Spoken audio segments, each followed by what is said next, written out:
Okay, so happy Thursday, my friends. You might be reading this on Friday because I think what we're doing is for Thursday and Friday. But anyway, I wanted to read another chapter out loud to you in Charlotte's Web. And I'm going to ask you to try and think about what you think this chapter title is. And I'm also going to ask you to think about the characters that you know so far and why were they introduced and why are they important and who haven't we met yet. Hint, hint, nudge, nudge. Okay, here we go. Chapter 4. The next day was rainy and dark. Rain fell on the roof of the barn and dripped steadily from the eaves. Rain fell in the barnyard and rain in crooked courses down into the lane where the thistles and the pigweed grew. Rain spattered against Mrs. Zuckerman's kitchen windows and came gushing out of the downspouts. Rain fell on the backs of the sheep as they grazed in the meadow, and when the sheep, tired of standing in the rain, they walked slowly up the lane and into the fold. Rain upset Wilbur's plans. Wilbur had planned to go out this day and dig a new hole in his yard. He had other plans, too. His plans for the day went something like this. Breakfast at 6:30, skim milk, crusts, middlings, bits of donuts, wheat cakes, and drops of maple syrup sticking to them, potato skins, leftover custard, pudding with raisins, and bits of shredded wheat. Breakfast would be finished at 7. From 7 to 8, Wilbur planned to have, a talk with Templeton. Templeton was the rat that lived under his trough. Talking with Templeton was not the most interesting occupation in the world, but it was, better than nothing. From 8 to 9, Wilbur planned to take a nap outdoors in the sun. And from 9 to 11, he planned to dig a hole or a trench and possibly find something good to eat buried under the dirt. From 11 to 12, he planned to stand still and watch the flies on the boards and watch the bees in the clover and watch the swallows in the air.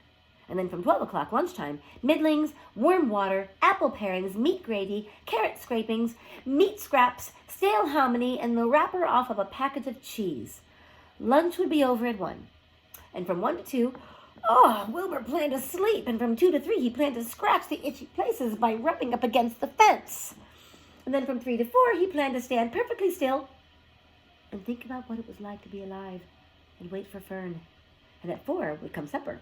Skim milk, provender leftover sandwich, from Lurvy's lunchbox, prune skins, a morsel of this, a little bit of that, fried potatoes, marmalade drippings, a little more of this, a little more of that, a piece of baked apple, and a scrap of upside-down cake. Wilbur had gone to sleep thinking about all of these plans. He woke at 6, and he saw the rain, and it seemed as though he couldn't bear it. I get everything all beautifully planned out, and it has to go and rain, he said. And for a while he stood gloomily indoors, and then he walked to the door, and he looked out, and drops of rain struck his face. His yard was cold and wet. His trough had an inch of rainwater in it, and Templeton was nowhere to be seen. "Are you there, Templeton?" called Wilbur. There was no answer. Suddenly, Wilbur felt lonely and friendless. "One day is just like the other," he groaned. "I'm very young. I have no real friends here in the barn. It's going to rain all morning and all afternoon, and Fern won't come in such bad weather. Oh, honestly!" And Wilbur was crying again for the second time in 2 days. At 6:30, Wilbur heard the banging of a pail. Lurvy was standing outside in the rain, stirring up breakfast. "Come on, pig," said Lurvy. Wilbur did not budge. Lurvy dumped the slops, scraped the pail, and walked away. He noticed that something was wrong with the pig. Wilbur didn't want food. He wanted love. He wanted a friend. Someone who... This made me want to cry a little bit. Someone who would play with him. He mentioned this to the goose, who was sitting quietly in the corner of the sheepfold. "Will you come over and play with me?" he asked.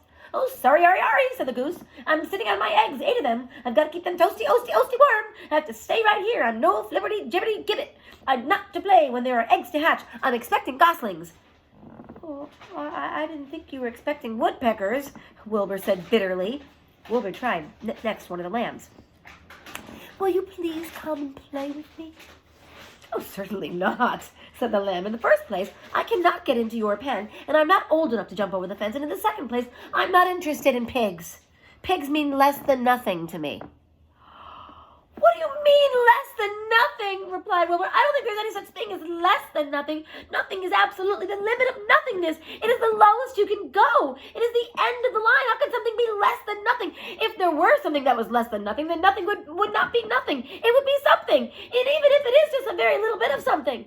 If nothing is nothing, then nothing is nothing that is less than it is."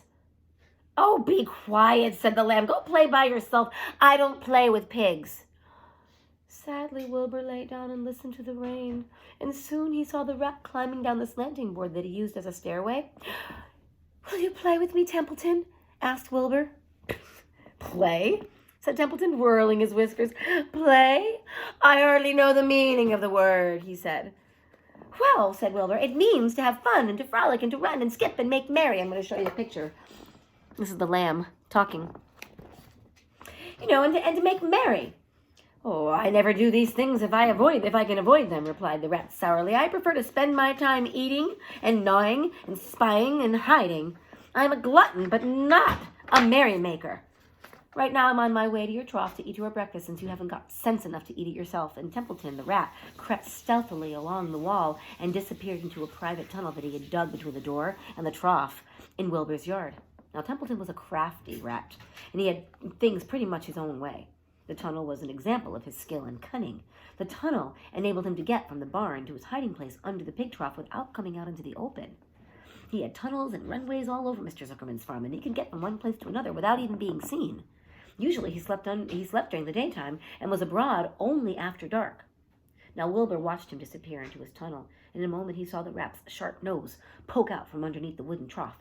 Cautiously, Templeton pulled himself up over the edge of the trough. This was almost more than Wilbur could stand. On this dreary, rainy day, to see his breakfast now being eaten by somebody else. He knew Templeton was getting soaked out there in the pouring rain, but even that didn't comfort him. So friendless and dejected and hungry, he threw himself down into the manure and sobbed. Now, late that afternoon, Lurvy went to Mr. Zuckerman. "I think there's something wrong with that pig of yours. He hasn't touched his food." "We'll give him 2 spoonfuls of sulfur and a little molasses," said Mr. Zuckerman.